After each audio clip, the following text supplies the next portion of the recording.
Chapter 2. I wrapped a robe around me as I stepped from the bathroom. The shower had hit the spot, and so had my unexpected sound sleep. The bathroom light lit a sliver of the bed. The light slashed across Caleb's arm and face. Both were tan and smooth. My eyes lingered on his mouth, and I remembered when his lips last touched mine. An instant hunger for him made me clench my teeth at my weakness. He wouldn't need to wake up until we had to leave for the tournament. I think it starts at 10, but I couldn't recall making it to yesterday's start time. Come to think of it, I wonder if I have any chips left. My task for this morning was to buy clothes and personal products to last me through the rest of the week. However, it was only 3:30 in the morning. I peeked over at Caleb to make sure he was asleep. He was sleeping soundly, his jaw relaxed, lips slightly parted. I ignored his kissable lips and dug through his suitcase to select a t-shirt and jeans. I refused to dress in my skunky clothes. They should be burnt for health code violations. I pulled his shirt over my head and slipped into his pants. A tingly sensation excited my skin. I can't believe I'm getting turned on by wearing his clothes. Not to mention, they were way too big for me. I rolled the waist and ankles and let the t-shirt hang. I found my purse and headed to the lobby. A man with a bright button-down shirt was perched behind the front desk. "Do you speak English?" I asked the man. Of course, we are an international hotel. How can I help you? You are awake very early. I had to leave my luggage at the airport in Las Vegas. I have to shop before the tournament. You are a little early for clothing stores. Most don't open until 9 or so. I groaned. I have to be at the casino before 10. I'm sorry I can't be of more help. Do you have a store in the hotel? Yes, but it won't have clothes. Toothbrush? Yes, we have that. All right, thank you. Do you know what I can do with myself until 9? I'll go back to bed. I frowned. That wasn't an option. Caleb was still there, and I was starving. My stomach growled, and I realized I hadn't eaten for days. I was hungry and had no place to go. There had to be a 7-Eleven somewhere in town.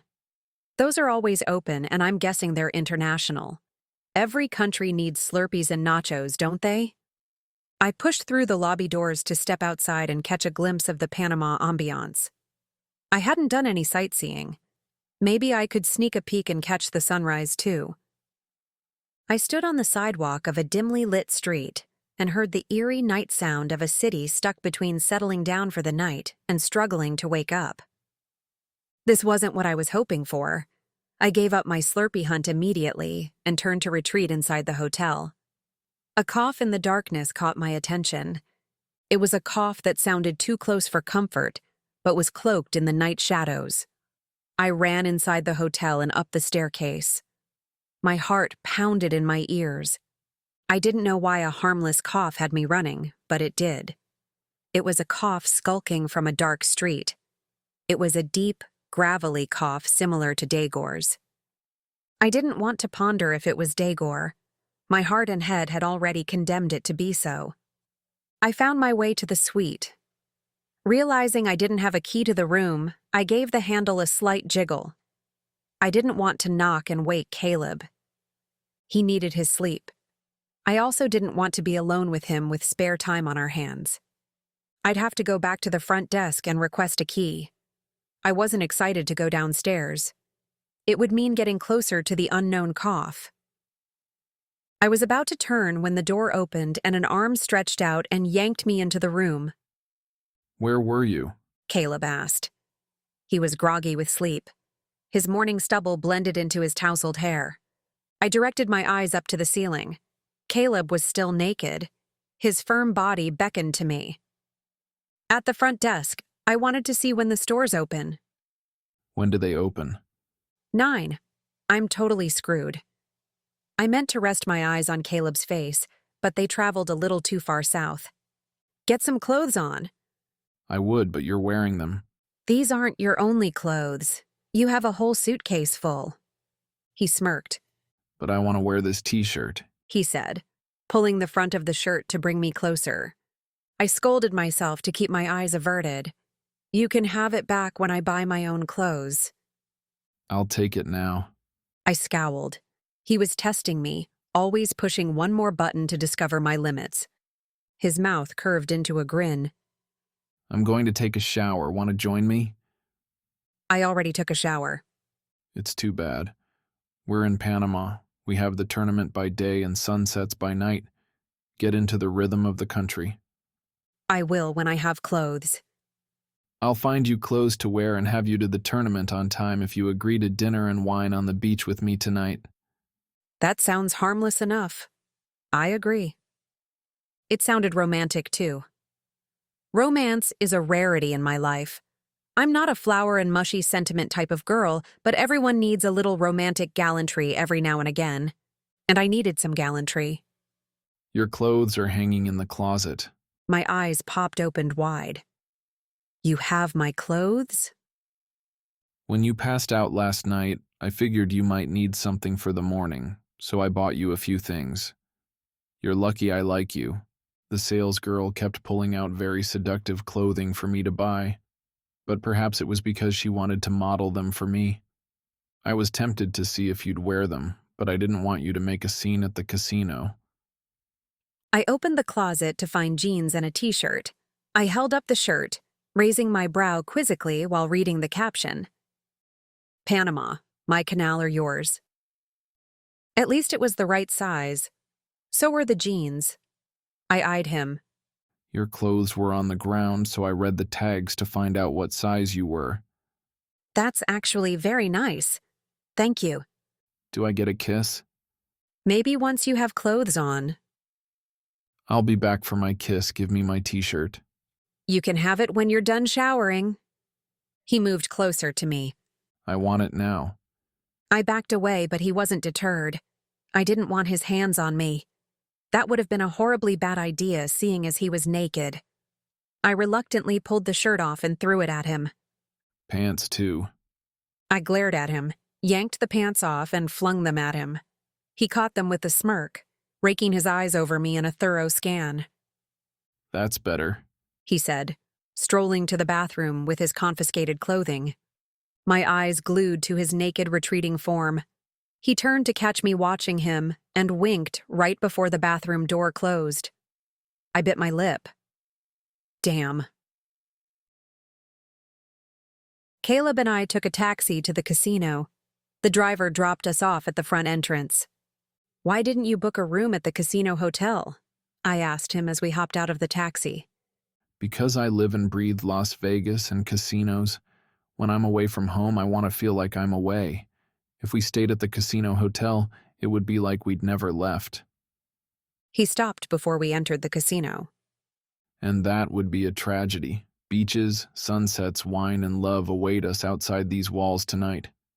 I narrowed my eyes at him. Does that work on the bimbos? A sly smile escaped. I went too far with the love part, didn't I? You suck. I breezed through the casino door and found my way to the tournament room with pre-game jitters coursing through me. Caleb trailed behind me in a stroll that was relaxed and without concern. I heard my name called out and turned to see a man racing toward me with his arms stretched wide open. I didn't know who he was or why he was running toward me, but my feet were itching to sprint. I turned on my heel just as he latched onto me like a koala bear hugging a tree trunk. Oh, poker goddess. I can't believe it's you. I dreamed you'd be here. Get off me, I said, as I fought to pry myself from his clutches. He was my height and had slicked back dark hair that was long enough to put in a ponytail. He was unnaturally strong for a man of my height and weight. Look, he said as he released me to reveal his t-shirt. I bought your official t-shirt. I surveyed his shirt. It was me standing on stage for my first performance with Lupier, a gig I'll never forget, nor will YouTube let me. I was performing a card toss trick in a tight dress that Frankie had squeezed me into. I had heard a noise backstage and lost my grip on the cards. They flew out of my hand like snakes in a can. As I bent to pick up the cards, my dress popped up, revealing my posterior to the gasping audience and live television cameras. Frankie had created and uploaded a website for the world to see, and now my homepage is a picture of me alternating between standing and mooning. This man's t-shirt had me standing at least. I sighed a bit of relief until Caleb stifled a grin.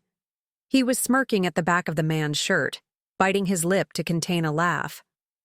"Turn around," I instructed the man.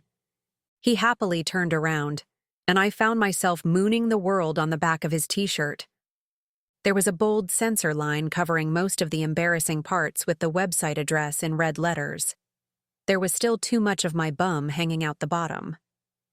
"Where did you get that shirt?" I gasped. On your website, I even bought your bobblehead. Well, I guess it will be a bobble butt. Do you want to see it? I have it on my scooter. A bobble butt? Frankie is so dead. No, thank you. I have to go. The tournament is about to start. My goddess, wait a moment. I want your autograph. He handed me a permanent marker. I reached for the marker with a sigh. "Where do you want it?" He lifted up his shirt and stuck out his chest. On my heart. Make it out to Sergio. I slid a glance at Caleb. He was turning red, biting back his laughter. I quickly signed the man's chest, handed back his marker, and fled into the tournament room. Caleb was on my heels. So that was entertaining. "Shut up, you sign women's chests all the time." Somehow I think it's different. I flustered. "That's because you're a chauvinist." He wasn't, but I couldn't think of anything witty to say. "I'm going to strangle Frankie when I get home. I can't believe he's selling my ass on a t-shirt." I'm going to buy one. I stopped in my tracks. "Don't you dare." In fact, I'm going to buy one as soon as we sit down at the table. I should be able to get phone reception in here. "Caleb, please don't buy a t-shirt. You'll only egg him on. Frankie won't stop as long as there's money involved. He's like a green battery bunny. One whiff of green money and he goes and goes and goes. Bad ideas spring out of his head like fleas." Caleb chuckled and turned me into him for a hug. I was just having a little fun. I promise not to buy a shirt. We'll be playing in 10 minutes. It's time to get your head back into the game. I nodded. He was right. More than 400 players had entered the tournament, and a little over 300 remained. Cash award payouts began at 50th place. It would at least pay me my buy-in fee, plus a few extra $1,000 to pay my fare home and have some mad money. First place equaled $500,000, plus the winner receives a gold trophy. The trophy wasn't worth nearly as much as the main prize, but it would be nice to have. By the way, how bad off am I? I don't remember what my chip stack was. From the stack size, I think you'll be in decent shape. I breathed a little easier. I stepped over to the cashier and withdrew my chip bag from the previous day. Caleb's writing was on the outside of the bag. He must have taken care of counting and depositing my chips yesterday. I stood on my tiptoes and gave Caleb a quick kiss on the cheek. What's that for? He asked. For depositing my chips. For not letting me sleep under the poker table and for not letting me walk in here naked. Oh, I thought it was for luck. You don't need luck. You're a walking four-leaf clover. Then I'll give you some luck. He swooped down and planted a firm kiss on my lips. I pushed him away, not wanting my head befuddled by his promising lips. I hoped it was a good luck kiss. I was going to need it. I gathered my chips and found my table. I took an empty seat between two men. An undercover sniff told me they weren't ripe like my last neighbor. A man seated across the table from me smirked as I took my place. I eyed him, but his gaze remained steady on me. He was wearing an unbuttoned polo shirt and jeans. His sunglasses were hooked on the collar of his shirt. There wasn't too much that stood out about him. He was average, but his stare wasn't. I have plenty of patience when it comes to stare downs while the game is in play, but none when there isn't even a dealer at the table. Is there a reason you're staring at me? I asked him. He smiled coolly and leaned forward with folded hands. I'm going to enjoy beating you today like I did yesterday. He said in a French accent that stood out amongst the Spanish accents. Just because Caleb Usher slipped chips into your bag yesterday doesn't mean I won't enjoy taking them from you again. You know Caleb? I don't know him personally, but I know him from his poker career. How do you know he gave me chips? His brow arched. You and I played the last hand of the table yesterday. I won all but 10 of your chips, and now you have a decent stack. Perhaps I bought a rebuy. He shrugged. It's possible, but unlikely. It doesn't bother me. If you have more chips, then Caleb has less of a chip lead. I can beat you without looking at my cards, but he's another story. We'll see about that. The dealer settled into his seat and opened the pack of cards so the table could witness the new deck. My eyes flicked over to Caleb before my hand was tossed in front of me. I didn't want to believe the Frenchman, but it would make sense I'd lost my chips. I was nearly comatose when Caleb had gathered me from the table. He probably slid a stack of his own chips into my bag before he'd sealed it. It's a violation of tournament rules. I'd have to play nicely with the Frenchman. He couldn't prove Caleb gave me chips, but he could make both of our lives difficult. I'll give him a little extra breathing room. I glanced down at my hand to see a 7 and a 4. Not much to excite with this hand. I tossed them back to the dealer and leaned back while the Frenchman and a man with a Superman t-shirt battled it out. Caleb was in a hand with someone. I watched him as he leaned back. His shirt stretched against his firm chest and arms. I bit my lip. He was already making me want him, and he wasn't doing anything except sitting. Out of the corner of my eye, I saw something white being waved around. I cast my gaze over to the side of the tournament room and saw Sergio eagerly watching the tournament and waving a large white poster board sign that read, "Nadia is my Gaudia." I cringed. How did you do? Caleb asked as we were leaving the casino. Not bad. I tripled my stack. I'd ask you, but you're probably the chip leader right now. I'm almost the chip leader. Are you ready for dinner? I was ready for dinner 2 hours ago. His hand slipped into mine as he escorted me to a taxi. He gave the driver instructions as I braced myself for the NASCAR taxi ride. Where are we going? To the beach like we agreed. The beach will be nice after sitting in the casino. At top taxi speeds, it took the driver 5 minutes to drop us off at the beach. Caleb weaved me around a tourist group and down the beach until we arrived at a small cove where a man in a white tuxedo was waiting for us. I eyed Caleb. Come on, we're in Panama. If we don't have fun here, there was no point in leaving Las Vegas. I suppose you're right. We rambled down to meet the man in the tux. He had a blanket and picnic set up. He settled us in and listed what food was in the basket. He then lit candles, which were placed in the sand, poured us wine, said his farewell, and disappeared. I relaxed once he was gone and was able to observe the area around us. We were tucked into a cove just far enough to see the beauty unfold around us, and yet hide us from view. What are you thinking? You can't tell? No, you're the only person I can't read. I smiled. That was the best compliment he could give me. I'm thinking you went to way too much trouble. How is this too much trouble? We're on the beach relaxing. If we were at a restaurant, a person would bring us food. I just ordered our food to be delivered to the beach instead. Not only that, but I'm stimulating the economy. A laugh escaped me. It was so easy to be around Caleb. It's one of the things I admired about him. I'd like to consider myself relaxed and easygoing. But with Frankie around, and never having enough money, I'm wound tighter than Frankie's hair in a curling iron. When you make such a well-reasoned argument, I think I'll just eat the dinner and shut up. He brought out food from the basket. There were cold salads and some warm dishes I didn't know the names of. They looked questionable, but smelled delicious and spicy. Caleb, why did you give me chips? I didn't give you chips, I gave you fruit. I didn't mean chips as in food. I had a good stack of chips in my bag this morning. How was that possible when I was nearly passed out yesterday?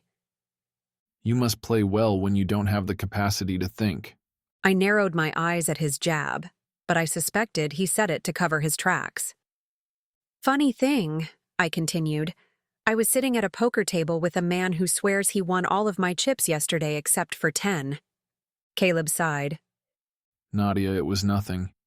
You shouldn't have played yesterday. I had the chip lead, so I slipped you a handful of mine. I think I owe it to you anyway. The last time we played, I sucked out on you with a 7-2 on television. I still feel guilty about that. You feel guilty? I wouldn't if you were any other player. I was just having fun when I shoved all in with a 7-2.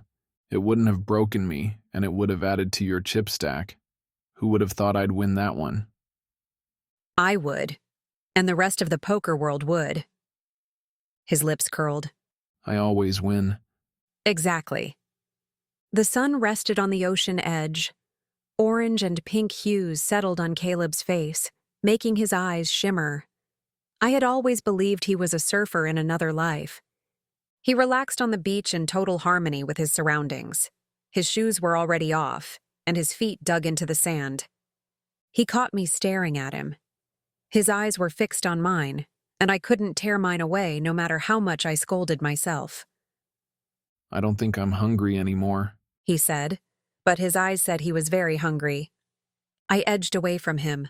But I'm hungry. He reluctantly handed me a fork and scooted around behind me. He drew my shoulders back to lean against his chest. His fingers swept the hair off my shoulders. I ignored the tingling heat from his fingers and dug into the fruit bowl, allowing the flavors to play on my tongue. This is amazing. Do you want some? His lips pressed gently against my neck. My fork drooped as I let the sensation of his mouth and breath play upon my skin. Forget the food. I turned to him and gazed into his eyes. Poker goddess, I have found you at last. Sergio exclaimed as he jogged over to us and plopped himself down next to me. I jumped from his unexpected appearance. It was as if a cold bucket of water had splashed down on me, banishing Caleb's lingering heat. Please, you must come to my family's party. It will be much fun, and there will be music to boogie to. I'm busy right now, I said, returning to my food. You must come. I told everyone that you would. You are the guest of honor and a celebrity. I tried to scoot away from Sergio, but I was surrounded by Caleb's legs and arms. Perhaps some other time. He turned to Caleb. Tell her she should come, and you come too as a guest. Caleb cocked his head to the side to see my face better. Do you want to go? I need a decent night's sleep for tomorrow. I have to make sure I place in the tournament or I'll be stuck here with angry authorities. Caleb's eyes lit up with something that made me a little nervous. If that's your only concern, then don't worry about it. I can cover your ticket home. I'll just add it to what you owe me. I don't owe you anything. We both know that's not true. Why don't we go to Sergio's party and have fun? We can worry about the tournament and what you owe me later. I eyed Caleb and then Sergio, who was nearly vibrating with excitement. I'll go, but I want to be back at the hotel at a decent hour. Thank you, my goddess. You won't be sorry. Come and follow me. It's not far from here. I glared at Caleb and stood up to follow Sergio. Caleb hopped up and closed his hand around mine. See? An unexpected adventure. Those are the best kind. Hurry! We have to get there before Uncle Santos eats all the bean dip. If he eats it before anyone else, you don't want to be around afterwards. He made a face and waved his hand in front of his nose. Caleb chuckled.